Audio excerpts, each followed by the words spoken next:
اچھا، جہاں تک دردوں کا تعلق ہے، ہر طرف دردیں بہت پائی جاتی ہیں اور جلن کا احساس بھی.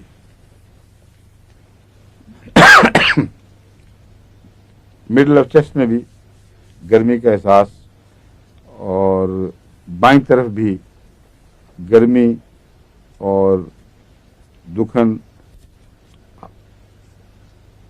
اس کی جو ہاتھ پاؤں کی جلنے کی علامت سلفر کی ہے، وہ اس میں بھی پائی جاتی ہے، کاربونیم سلفر میں بھی.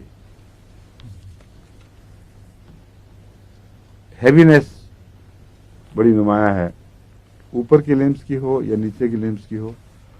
اگر کسی ایک حصے میں غیر متوازن ہیوینس پائی جائے تو اس میں یہ دوا کافی مفید ہے.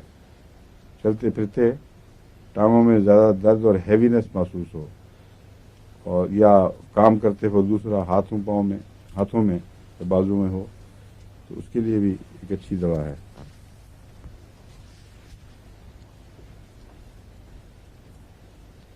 ویسے یہ گرم ہے دوا، میں نے بتایا نا، گرمی محسوس ہوتی ہے ہاتھ پاؤں میں جلن، لیکن جب پسینہ آتا ہے تو پاؤں ٹھنڈے ہو جاتے ہیں.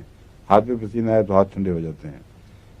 تو وہ پسینے کی میرا خیال ہے براہ راست ایک علامت ہے، جو ٹھنڈا اڑے گا ہوا میں تو ٹھنڈا ہو گئی، مگر ہاتھ پاؤں میں جلن جو ہے وہ سلفر سے مشابہ ہے. بہرحال